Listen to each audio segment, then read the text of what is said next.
We've been delivering our platform for a few years now, and what I'm going to do as part of this webinar is tell you about some of the activities that our customers are doing with the platform regarding specifically the learning disabilities cohort. And you may know a little bit about our platform, but I'm just going to cover some of the really high level kind of structure of what it is before I dive in. But I want to spend most of the time on this webinar talking about the use cases themselves. So here's the agenda. Setting a scene. I'll do that just in a minute. And then I'm going to talk about the Genie Connect ecosystem and then these 4 specific use cases. Within each of those, there will be 2 or 3 or even 4 case studies. And then we'll have a Q&A question at the end. So to set the scene, Service Robotics have launched our Genie Connect platform for a few years now. It's known as a hybrid care delivery platform. And what that means is very simply that there are some things that it's possible to do in a care delivery environment that can be done remotely. And our platform gives you the ability to integrate the remote part of care delivery with, of course, the essential human day-to-day, face-to-face support, in the case of learning disabilities, support worker activities. So we actually have other use cases as well as supported living. And although this webinar is not about those, I'm just going to show you what they are.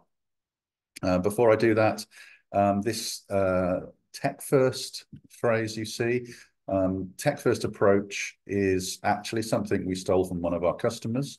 Our customer, Shropshire Council, who's our oldest customer, coined this phrase to describe how they view technology in care delivery. So the first thing they do is ask themselves the question for this individual, what type of technology could help them? And then they build the care plan around that. So that's what that tech first means. And these other use cases, which I would say roughly half of our customers are delivering support for those with learning disabilities. Many of them are doing that plus other things. And these other things are, first of all, an adult domiciliary care capacity enhancement. So roughly speaking, and you'll see the phrase at the bottom, we are seeing a 20% improvement in care delivery capacity.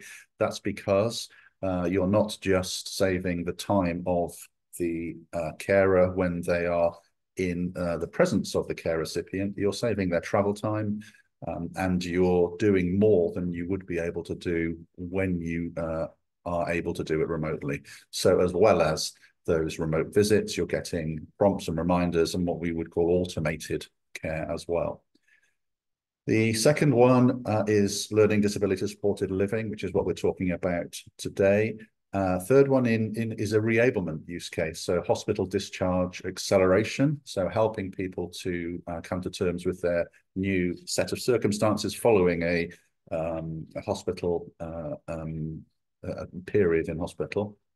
And fourthly, at the end, mental health support. So we are working a lot with local authorities and care providers who are supporting those with mental health difficulties. A few examples, for example, post-traumatic stress disorder, and other conditions where quite often they manifest themselves in a resistance to care or resistance to face-to-face care anyway.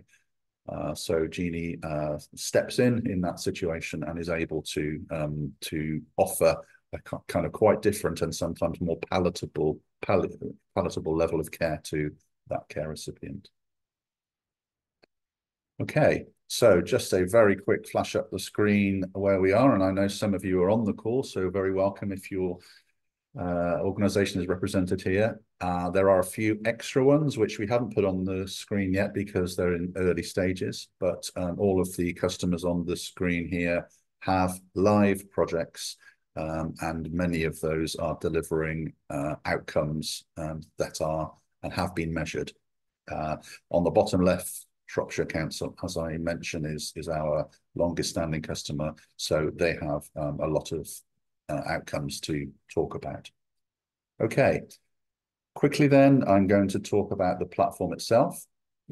And the platform consists of three elements.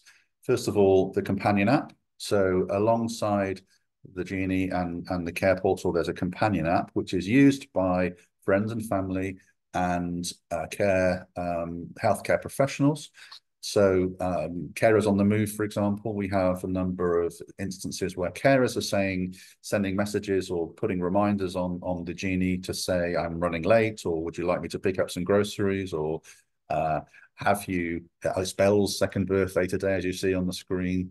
It's time to make lunch, and medication. Now, that can be really useful in the learning disability sense, because we have quite a lot of anecdotes about support workers who spend quite a lot of time kind of regaining control of the domestic situation when they arrive at an appointment, rather than doing the things that they really want to do, which might be, for example, helping with finances or some more kind of developmental activities. Instead, they spend their time recovering the domestic situation. So these prompts and reminders, which can be set up on the fly, can be very useful there.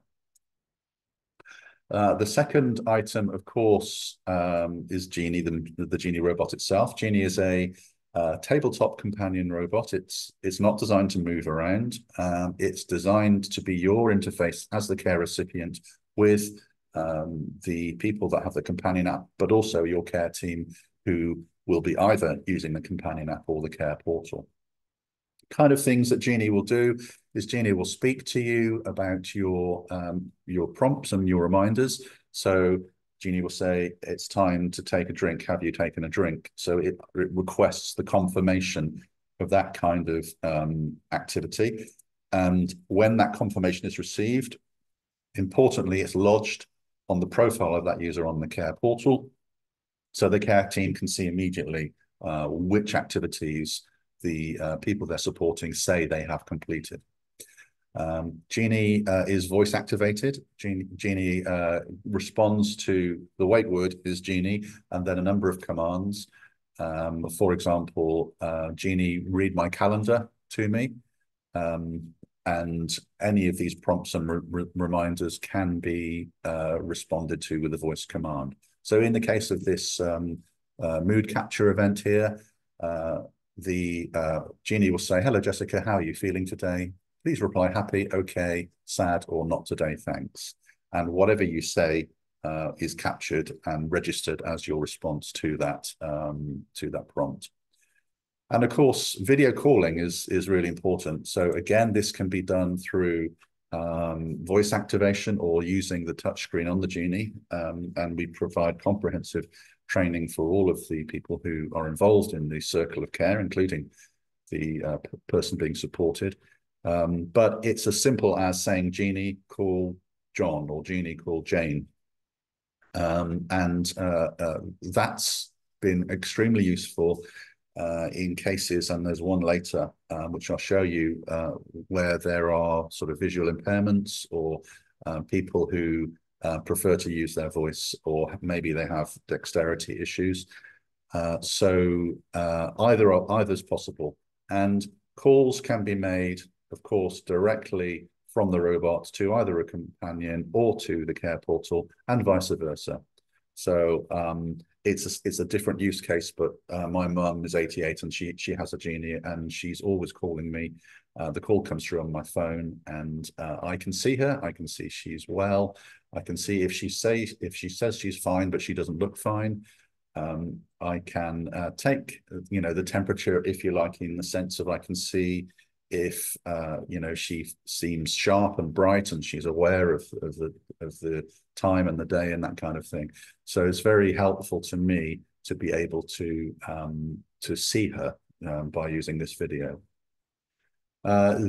Genie does have a battery, which is roughly 6-hour life, depending on what you're using it for. but it stays plugged in a central location. That's the best case. If you want to take it to another room for an event, like maybe you're doing some cooking, then that works fine.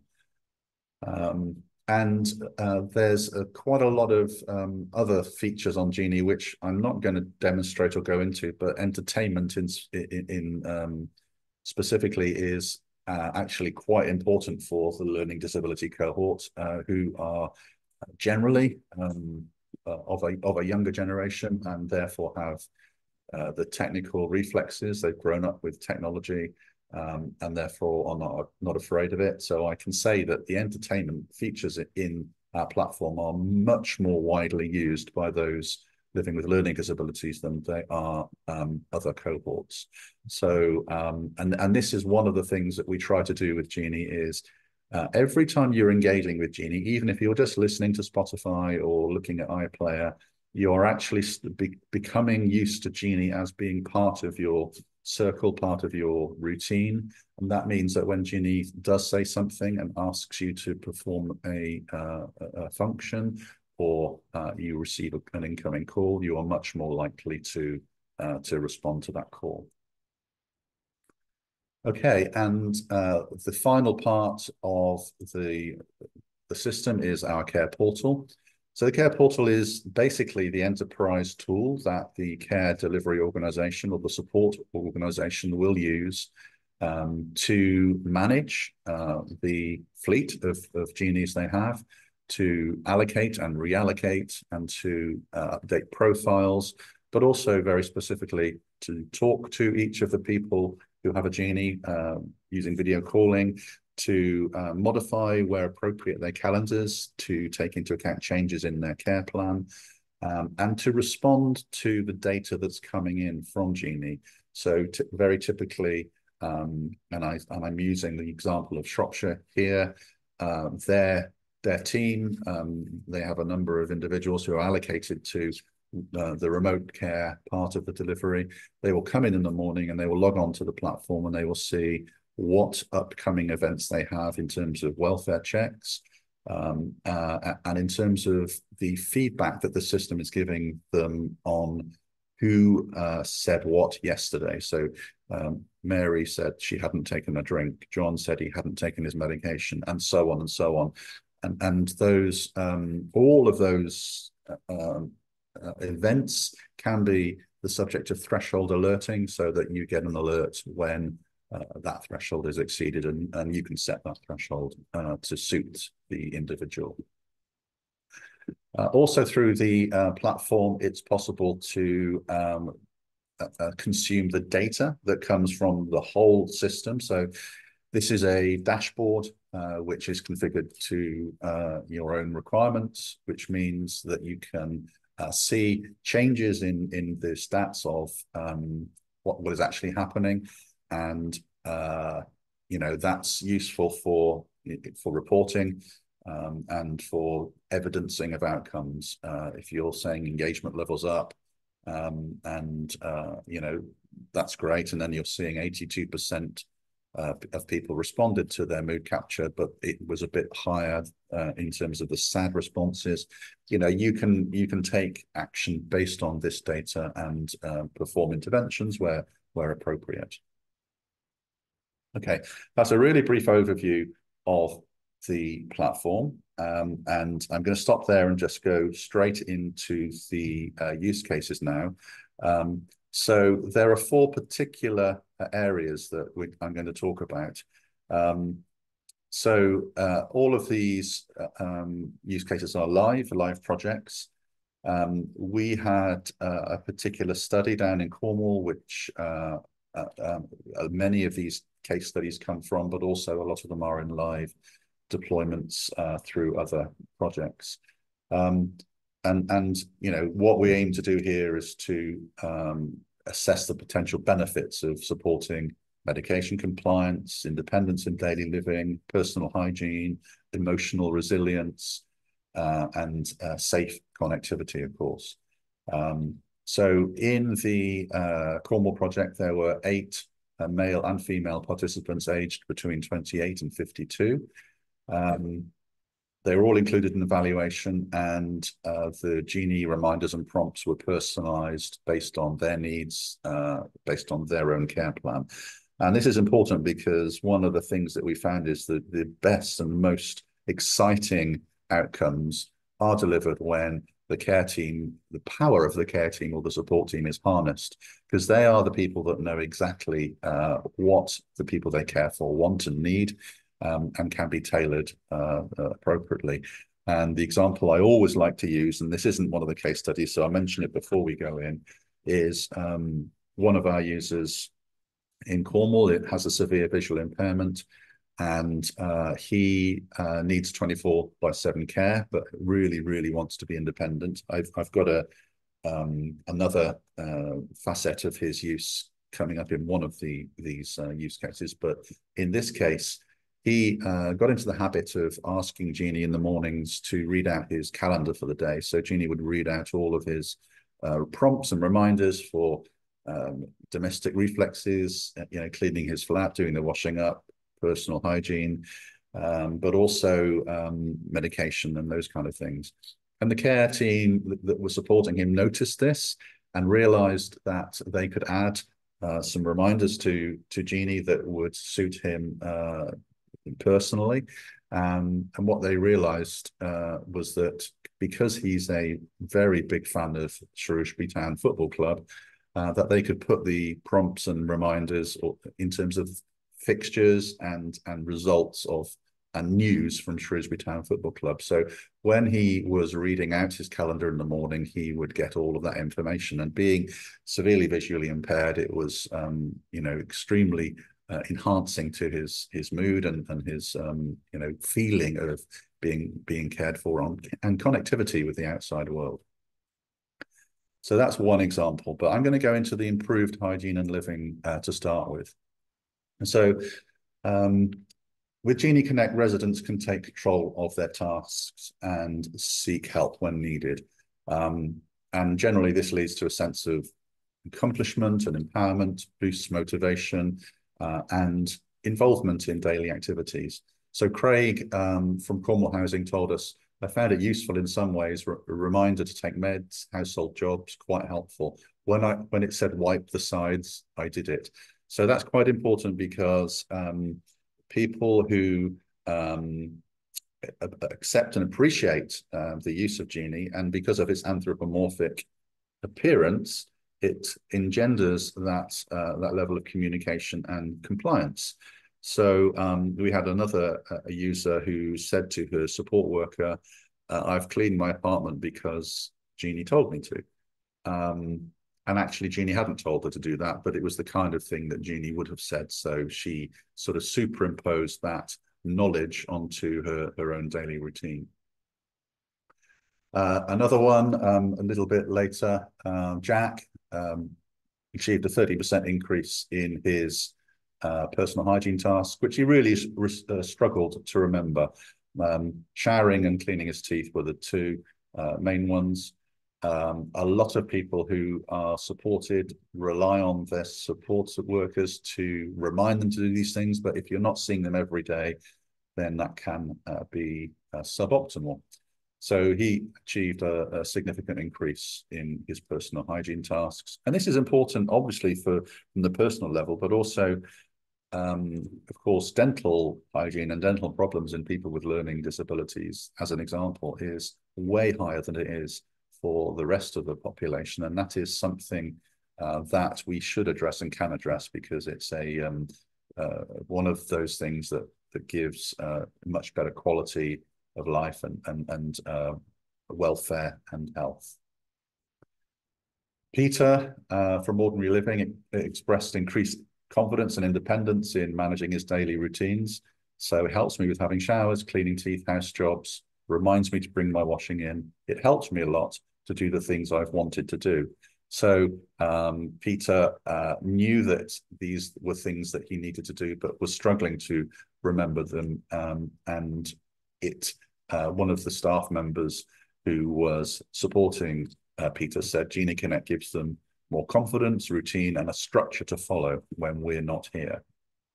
And then David finally experienced remarkable improvements in caring for his home with an 80% increase. And this is fairly typical. And on the living side, it can be also as simple as reminders to take a packed lunch to college, or to remember to take your books, to pack your bag for college the night before, and those kind of things. And all of these things make a massive difference to the independence capability of that individual. Okay, I'm going to go to the second one, companionship and social connection. So again, down in Cornwall, we saw some really good improvements with feelings of connectivity. Alice had an improved sense of companionship and social connectivity, and was using video-to-video calling a lot. This can happen in two ways. It can happen through friends and family calling you, or the support team calling you. Or one of the features on Genie is Genie Buddies, which is Genie to Genie calling. So where you've got people in similar situations, you can build those contacts and those friendship groups, and make them feel much more like they're involved with the outside world, by increasing that easy connectivity. Alice said, I feel have a little friend on my shoulder, gets me up and going in the morning. Kerry experienced a sense of connectedness and happiness because Genie, as she said, brought a smile to everyone's face.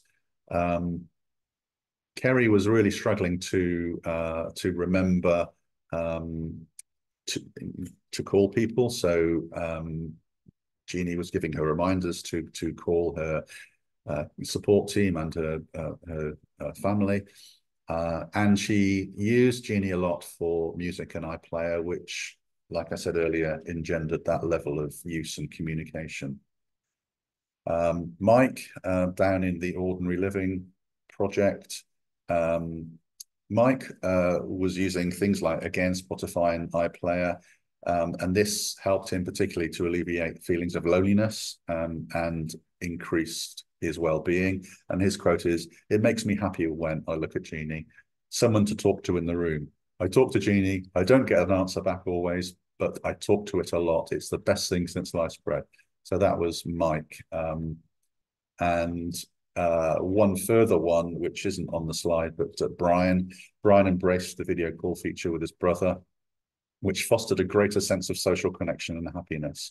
And of course, for those friends and family outside of the supported environment, it's a great sense of relief and peace of mind for them too.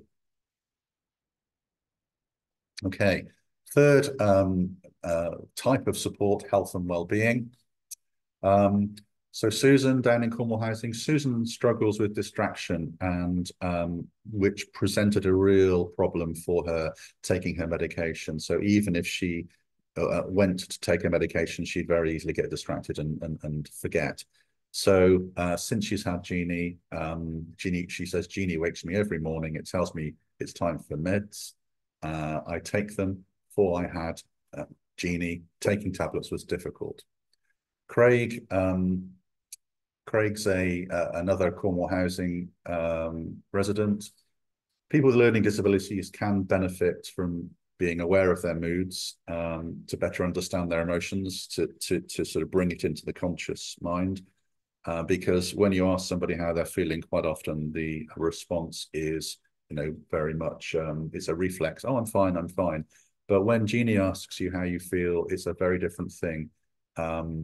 Craig said also liked it when it asked me how I feel. Sometimes I felt down, so I pressed the sad button. It said thank you, and I felt that I'd spoken to somebody. So the very process of recording your mood can help in that feeling of connectedness. And of course, your care team, your support team know, because they can see it on the care portal if there's been a change in mood. One of these threshold alerts can be set to allow you to take a timely intervention. Mike experienced a 50% improvement in his medication management. And Adam down in Cornwall, Adam's in his late 30s and manages multiple medical conditions along with his autism. So he struggled to take his medication without the aid of his support worker. Um, he said, before I had Genie, I knew that I needed to take my meds, but I would usually just wait for my support worker to come. And I would definitely miss medication on the days she wasn't there. Missing medications make me poorly. When I hadn't taken it, I had the shakes. It's critical. I take it every day. So what we found with Adam is that his support worker was arriving following his use of Genie, was arriving to find his mood and his sense of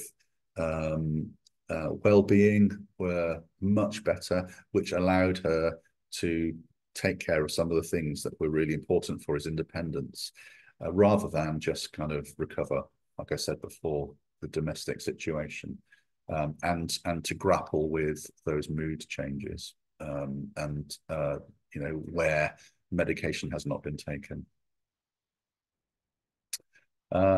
Mike, there in the middle, experienced a 50% improvement in his medication management. He had difficulty adhering to a rigid med schedule. In particular, in his case, it was an hourly regimen of eye drops, and it was a real challenge for him and needed constant reminders. So when he was getting the reminders for that event, he saw 50% improvement in the frequency with which he was taking them. And then the final one is nutrition and hydration. So here we have Andrew at the top from Shropshire Council. Andrew is the guy I spoke to you about with Shrewsbury Town Football Club. He's visually impaired and has support workers 24/7, but he wants to be independent and get his own food and his own drink. Adam told us, Genie tells me to have a snack and my juice. And therefore, he has achieved a higher level of independence from his support workers by accepting that instruction from Genie and reminding him to do it. And of course, being visually impaired, all of his interaction with Genie is by voice in both directions. Kimberly, the use of Genie has positively impacted Kimberly's sleep pattern. Her mum, Donna, can video call Kimberly using Genie to ensure that she wakes up on time.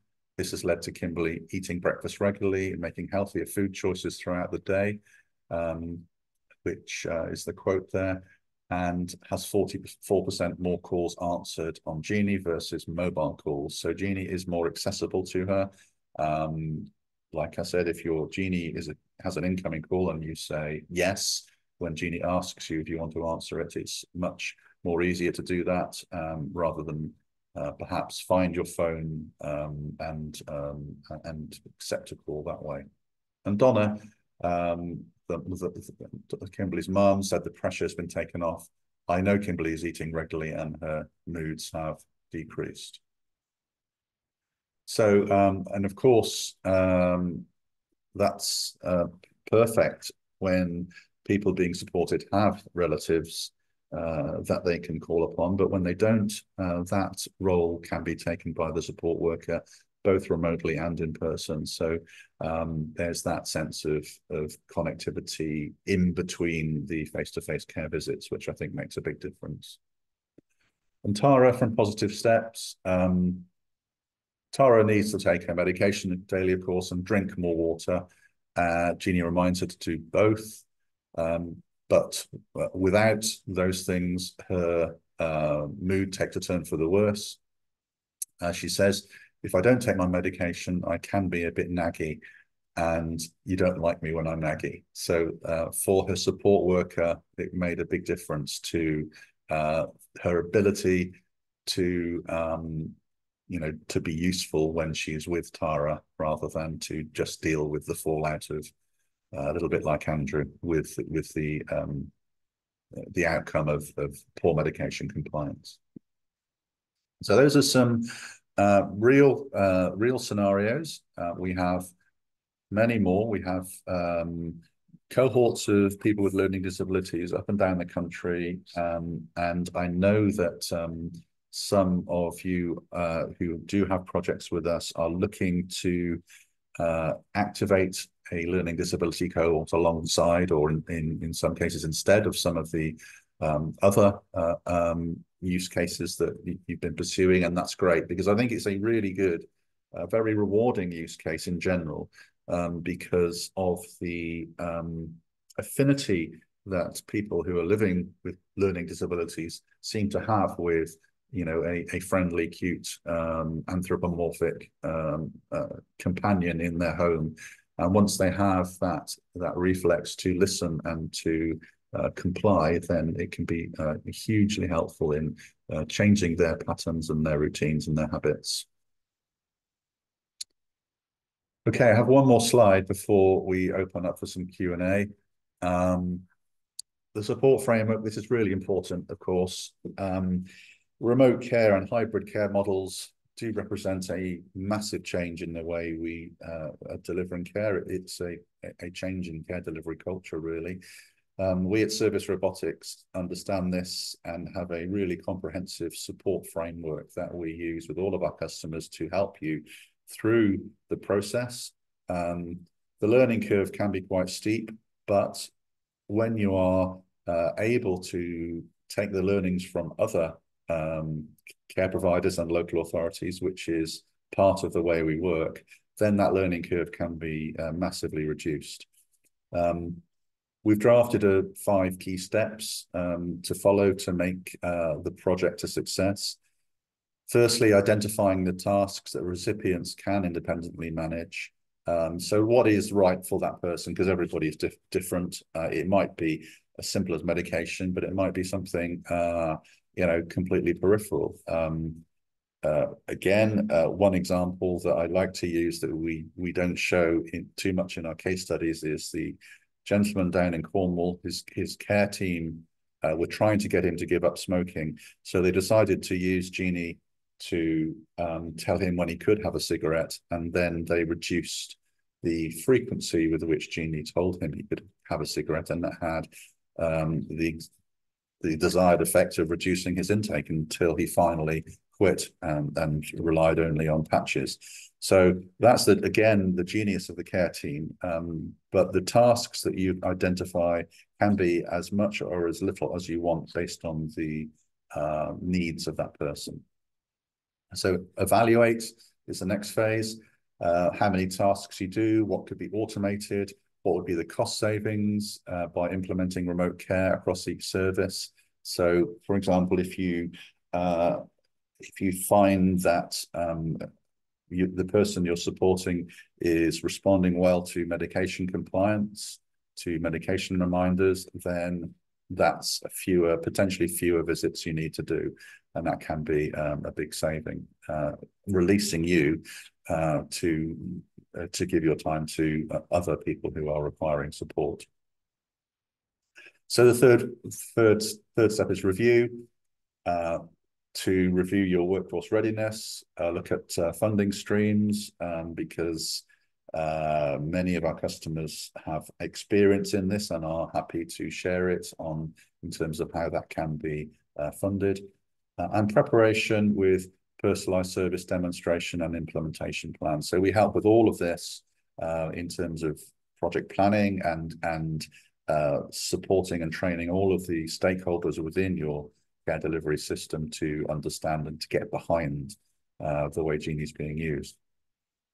The implementation phase, we have a full wraparound training and customer support process, which begins with workshops to get everybody up to speed with what Genie can do, and then go through the implementation. And that's something that, like I said, we've done many times now.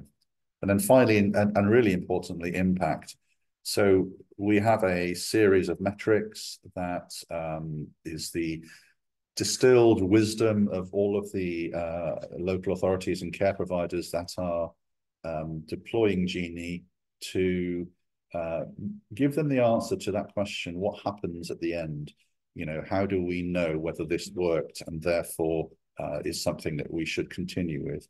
So these metrics are shared right at the beginning, and therefore the mechanisms to perform that measurement are there from the beginning. Okay, so I have finished on the presentation side. This is a good moment to open for Q&A. I've got my colleague Tammy has been collecting questions, and we're going to sort of dip into those now. So there's a huge amount on the chat. Okay, let's have a look. All right, I have one. Okay, I'm going to go from the bottom up just because it's helpful for my management of the IP. I've actually just copied and pasted all of them Yeah. into one. You may see that now at the bottom. Oh, yes, I have. Thank you. Adam, is the equipment able to distinguish between voices? Could it pick up someone else's voice as a response, e.g. in a shared home? So yes, is the answer. It could. It's not a feature we've developed yet, but it would be fairly straightforward. Bearing in mind that we at Service Robotics have our own development team, and we develop features that our customers ask for in the order with which they attach the importance to them. So voice recognition software is quite well established now, and that is something that could be implemented. Oh, Sharon, thank you for that question. I love that question. Is there a Genie roadmap? My co-founder Tim often berates me for not talking enough about the future direction of Genie, because it's so exciting. So this year in 2024, just to name a few things, we are going to be implementing AI and machine learning to give us extra insights and recommendations for the care and support of the Genie users. We're looking at integration with smart home and smart health devices, such as fall detectors, so that Genie will tell you if there's a potential issue with somebody, if they may have fallen. And that could be through analysis of the video or even audio files. So listening to audible signatures of certain events and comparing those to a library to establish whether it's a potential fall or an accident or something like that. So yeah, loads of things on the roadmap, and we'd be delighted to share that with you if you'd like to see that. Adam, again, is the equipment a standalone piece of equipment, or is there a monthly annual subscription? First answer is yes. This is a subscription service. So we retain ownership and maintenance and support for all of the system. It's a fixed monthly subscription fee that, depending on how many Genies you have, could be anything from 140 to 160 pounds a month, or even less for higher quantities. So that's just a typical cost. Also, another question: is it possible to have more than one unit in different rooms of the home? The answer is yes, and all of the units will mirror each other, and to all intents and purposes, they will be the same unit but manifested in a different way in different rooms. Question here from Charlotte: is Genie only activated by voice commands, or are there other options for people who may be non-verbal? Yes. So if you touch the Genie screen, I don't know if you might be able to see it behind me, but I'm just going to pull this Genie over to show you that behind the screen is a very simple menu for calling, for organizer, for directory and entertainment. So it's very easy to do, and it's just a touch screen. So yes, for non-verbal people or people with speech impediments, another thing we can do is train Genie to understand their commands based on what they're trying to say. So we can teach Genie that this particular sound means yes or no, based on a recording of their voice. So that is something we have done in cases where someone's diction perhaps isn't as clear as it could be. Question here, if Genie is switched off or loses power or connection, will the companion app be notified, or do you have to log in to check to see if the device is still connected, active? Really good question. So firstly, we know exactly what the state of the Genie is via the care portal at all times. And in fact, in particular older adult cohorts where there is a tendency for people to turn off all of their electronic devices and appliances in the evenings, we know this is happening, and we can see it from the care portal, not from the companion app at the moment, but we can see it from the care portal and then take action. It's important to develop the habit to keep it plugged in, and to the standby demand in terms of power is minuscule. It's almost too hard to measure, so it isn't an issue. And the other thing is, of course, many of the sort of smart speaker devices that we know and love are completely useless if the Wi-Fi goes down, whereas Genie is an edge device, which means all of your reminders will continue and persist even if there's no Wi-Fi, in the event of a power cut or anything like that.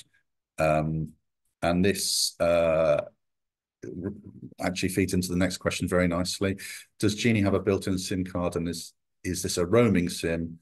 As in Nottinghamshire, we have a few black spots on some mobile networks. Right, yes. Genie doesn't have a SIM, but we have roughly half of the units that we deploy, we provide a mobile hotspot with them, and those mobile hotspots have roaming SIMs. So we are with a service that basically picks up the strongest signal, depending on whatever's available, and feeds Genie with a Wi-Fi connection through that. Genie has built-in Wi-Fi, so if you have Wi-Fi in the home, then that's fine. If you don't have Wi-Fi, one of these roaming hotspots is the way to go.